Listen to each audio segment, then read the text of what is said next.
Hello friends, welcome to my channel best knowledge. Today is my topic serology lab. आज हम इसके बारे में डिस्कस करेंगे कि इसमें माइक्रो बायोलॉजी जो लैब है उसमें कौन कौन से टेस्ट किए जाते हैं और कौन कौन से उनके नेम हैं, उनके बारे में हम स्टडी करेंगे। Let's start. फर्स्ट इसमें आता है सीरियोलॉजी लैब, जिसमें है माइक्रो बायोलॉजी लैब होता है। इसमें है bacteriology lab, serology lab and mycology lab and parasitology lab and media and TM lab and DMC centre. सबसे पहले हम पढ़ेंगे बैक्टीरियोलॉजी लैब। ठीक है, इसमें है the laboratory of bacteriology L B study bacteria that cause important human infection including intracellular and arthropod borne bacterial pathogens। Bacteriology की जो मतलब चेक किया जाता है वो कहाँ, लैब में किया जाता है। उन बैक्टीरिया का यानी कि स्टडी की जाती है जो इम्पोर्टेंट है, जो कि मानव शरीर के अंदर क्या करते हैं, उसका कारण बनता है, इन्फेक्शन का कारण बनता है, जिसमें इंट्रासेलुलर और ऑर्थोपोड बोर्न जीवाणु रोगजनक शामिल होते हैं। उसमें क्या होते हैं, बैक्टीरिया होते हैं, बोर्न होते हैं और पैथोजन क्या होता है, शामिल होते हैं। किस चीज में, इन्फेक्शन को कोज करने में। बैक्टीरियोलॉजी लैब में क्या होता है, ये वो होता है जो हमारे आसपास और हमारी बॉडी में बहुत सारे माइक्रो ऑर्गेनिज्म प्रेजेंट हैं, उसे हम नेक्ड आई से यानी कि खुली आंखों से हम उसे देख नहीं सकते हैं। उन्हें हम लैब में माइक्रोस्कोपी के थ्रू देख सकते हैं, इसलिए इन्हें हम बोलते हैं माइक्रोब्स। वो हमारी बॉडी में कई तरह से डिजीज करते हैं और कुछ ऐसे भी माइक्रो ऑर्गेनिज्म हैं जो हमें नुकसान नहीं पहुंचाते और कुछ ऐसे भी माइक्रो ऑर्गेनिज्म है जो नुकसान पहुंचाते हैं।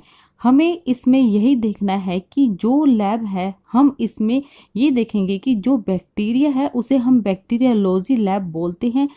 इसमें सिर्फ हम बैक्टीरिया को उगाने का ही काम किया जाता है और इसमें सिर्फ बैक्टीरिया जांचने के लिए प्रयोग किया जाता है, यानी इसमें टेस्ट करने का प्रयोग किया जाता है।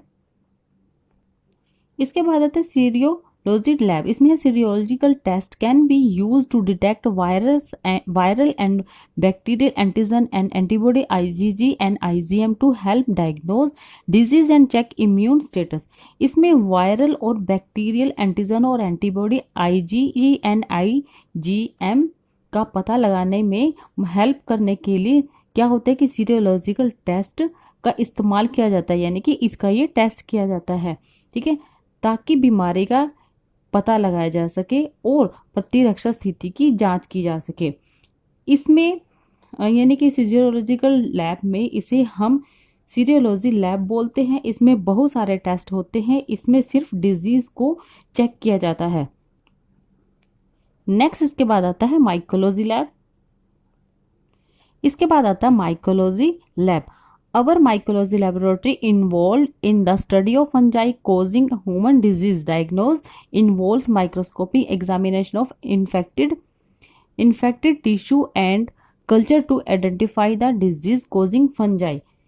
इसमें क्या होता है कि हमारी जो माइकोलॉजी लेबोरेटरी है, यानी कि फंगस के इसमें स्टडी की जाती है। इसमें क्या है कि जो हमारी माइकोलॉजी लैब है उसके अंदर फंजाई की स्टडी की जाती है, जिसमें मानव रोग होता है, जिसमें अगर किसी में कोई डिजीज है तो उसका जो कोज कर रही है तो उसे हम कहाँ चेक करेंगे, लेबोरेटरी में चेक करेंगे। ठीक है, निदान में कवक यानी कि फंगस के कारण डिजीज की पहचान की जाती है, उसमें इन्फेक्शन जो टिश्यू है और उसमें जो कल्चर की identify the disease causing fungi है, उसमें क्या होता है कि सूक्ष्म परीक्षा शामिल होती है। आपने फंगस का नाम तो सुना ही होगा। माइक्रो का मतलब होता है फंगस। जहां पर हम माइक्रो की स्टडी करते हैं वहां फंगस को चेक करते हैं, उसको हम बोलते हैं माइकोलॉजी लैब। इसके बाद आता है पैरासाइटोलॉजी लैब।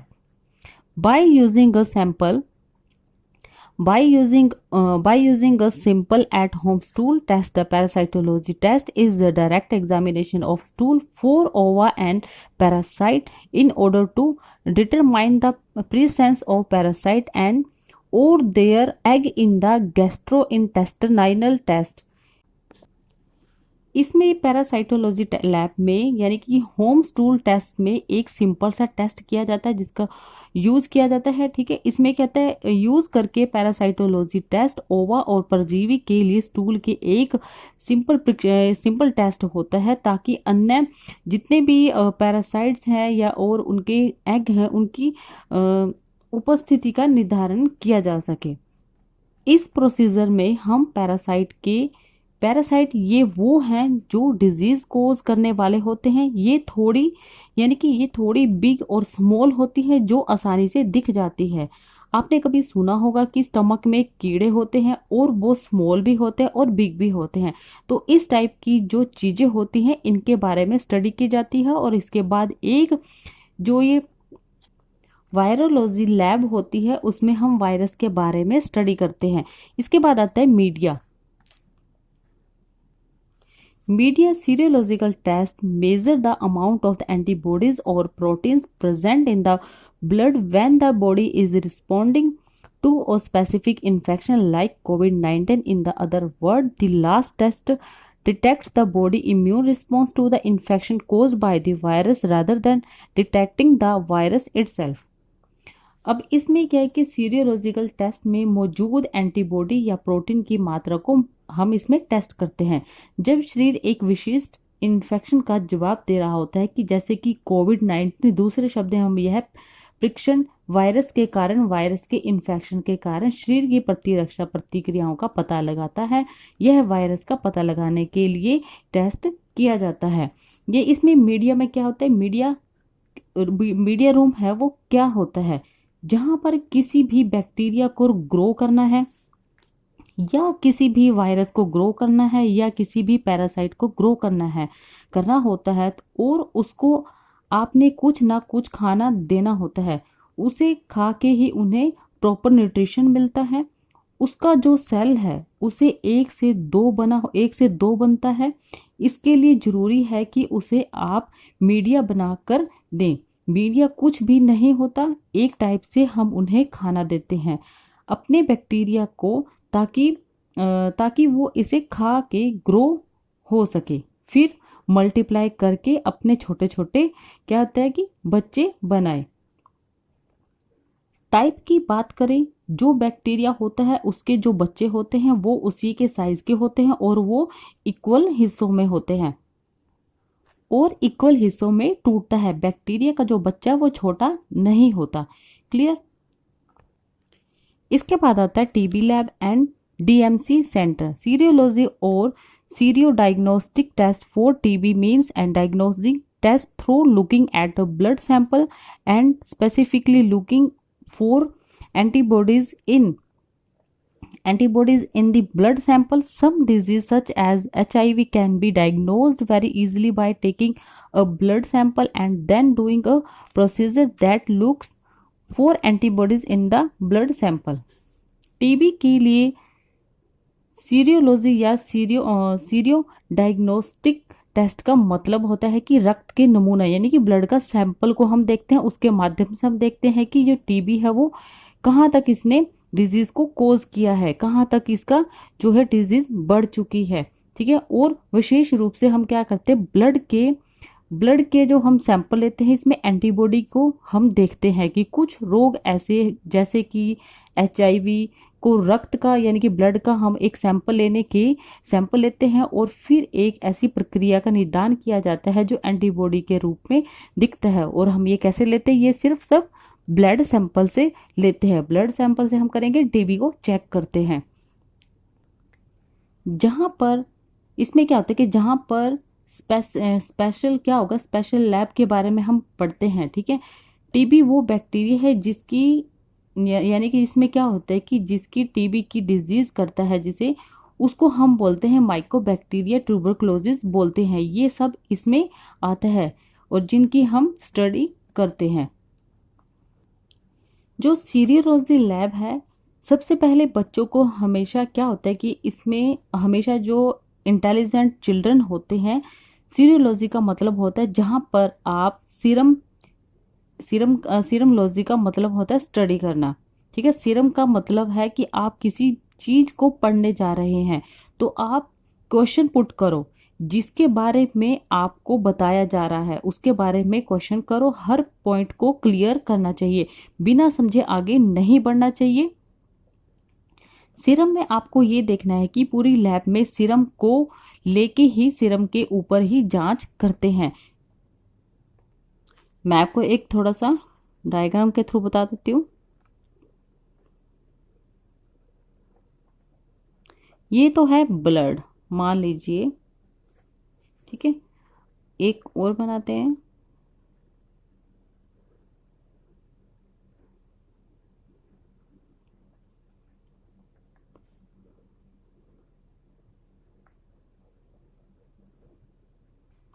इसको हम बोलते हैं प्लाज्मा। इसको हम बोलेंगे WBC, वाइट ब्लड सेल्स। इसको हम बोलेंगे RBC, रेड ब्लड सेल्स। माना कि ये ब्लड है। ब्लड किसको बोलते हैं? खून को, ठीक है। खून जो यानी कि चोट लगने पर हमारी बॉडी से क्या निकलता है? खून निकलता है। वहां पर हमें सेल मिलते हैं। जो ब्लड है वो किन चीजों से मिलकर बना है? ये जो ब्लड होता है ये एक इसमें RBC होते हैं, रेड ब्लड सेल, ये लाल रंग के होते हैं, ठीक है। इनका अपना काम होता है इम्यूनिटी। आपकी बॉडी की वो सेल होती है, ये वो है, ठीक है। ये वो WBC यानी कि सोल्जर्स हैं। जो WBC हैं ये वो सोल्जर्स हैं जो कि आपकी बॉडी में कोई भी इंफेक्शन अगर आता है तो बैक्टीरिया या वायरस बॉडी में एंटर करता है तो क्या होगा? तो RBC उससे फाइट करने लगेगा। और ब्लड में क्या क्या होता है? तो RBC है और WBC है। WBC का काम होता है बैक्टीरिया वायरस से फाइट करना। ये इम्यूनिटी के सोल्जर कहलाते हैं। इम्यूनिटी उन्हीं के दम से होती है। ये जो सेल है, ठीक है, ये जो सेल होते हैं ये क्या होता है कि ये किसके अंदर पड़े रहते हैं? पानी सी चीज में पड़े रहते हैं। पानी में कोई भी घोल यानी कि घोल दे जो कि लिक्विड वाला पानी है, जो लिक्विड पोर्शन होता है वो कहलाता है प्लाज्मा, ठीक है। आपको ब्लड के अंदर यानी कि क्या मिल गया इसमें? प्लाज्मा, WBC एंड RBC, ये तीनों चीजें मिली। यहाँ सीरम कहाँ गया? मैं एक और डायग्राम बना के दिखा देती हूँ आपको।